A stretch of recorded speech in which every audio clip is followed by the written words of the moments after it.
अब मैं आता हूं कि शराब घोटाला भारतीय जनता पार्टी ने कैसे किया। अब एक शख्स आता है शराब का कारोबारी, जिसको कहती भारतीय जनता पार्टी घोटालेबाज है, घोटालेबाज है, घोटालेबाज है, शरद रेड्डी।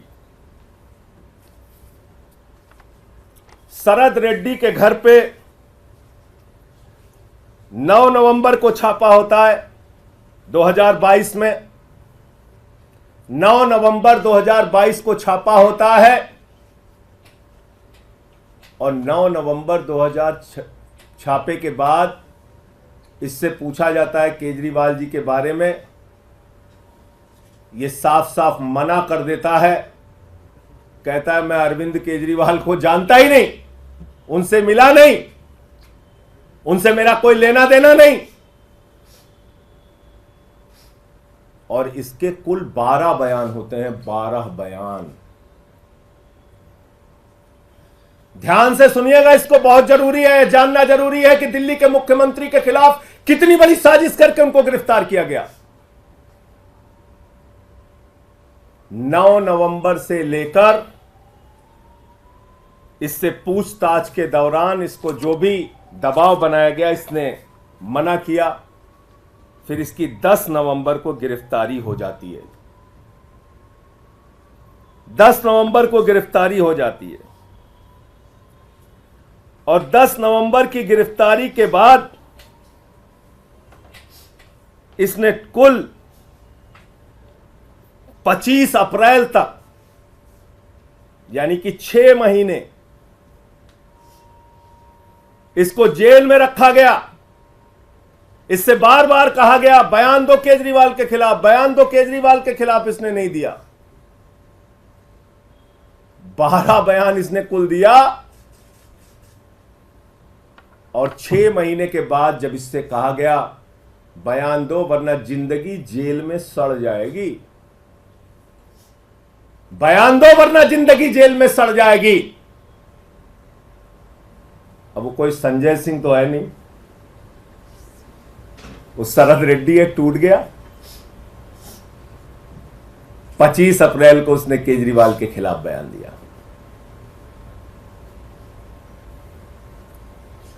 अब हमारे वकील फिर परेशान हुए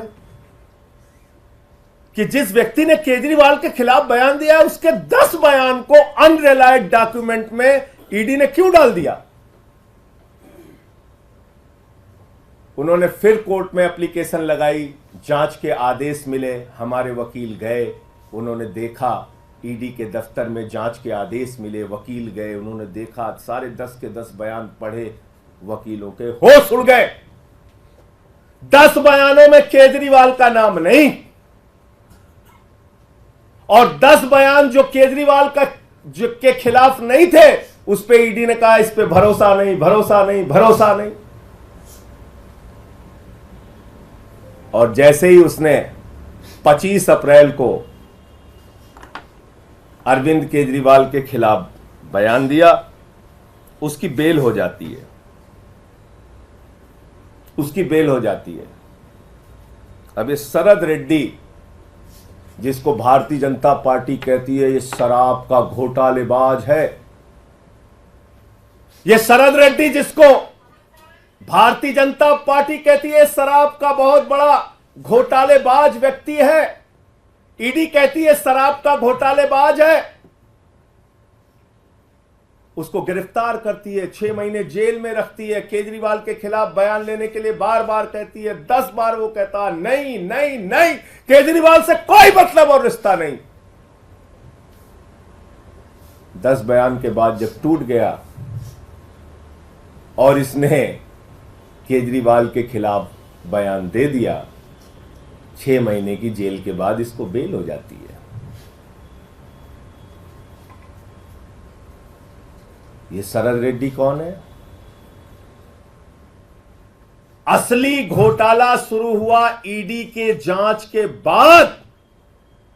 भारतीय जनता पार्टी का शराब घोटाला और पहली पेशगी और नजराना भाजपाइयों को कब पहुंचा? 5 करोड़ रुपए का 5 करोड़ रुपए का 15 नवंबर को पहली पेशगी और नजराना 5 करोड़ का पहुंचा और कुल 55 करोड़ रुपए की रिश्वत, जिसको किंग पिन बताते थे, किंग पिन शरद रेड्डी, उस किंग पिन ने 55 करोड़ रुपए की रिश्वत भारतीय जनता पार्टी को दी। 55 करोड़ रुपए की मनी ट्रेल तो खुलेआम मिल गया, और वो मनी ट्रेल भी ऐसे पता नहीं चला, भारत के सर्वोच्च न्यायालय की कृपा से पता चला, जब उन्होंने कहा दिखाओ दिखाओ दिखाओ।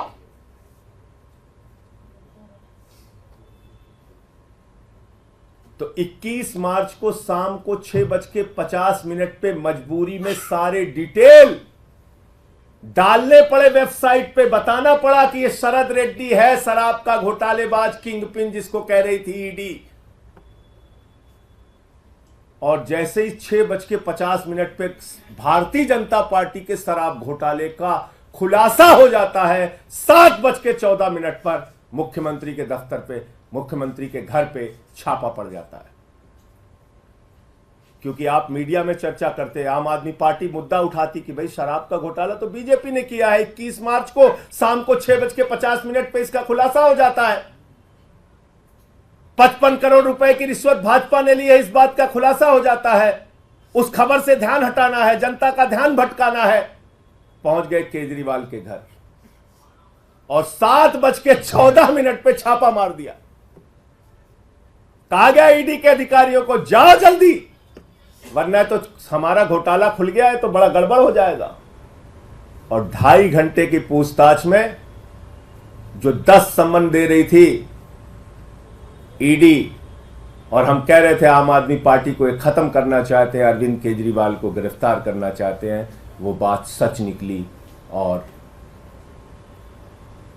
अरविंद केजरीवाल जी को 2 घंटे की पूछताछ के बाद गिरफ्तार कर लिया।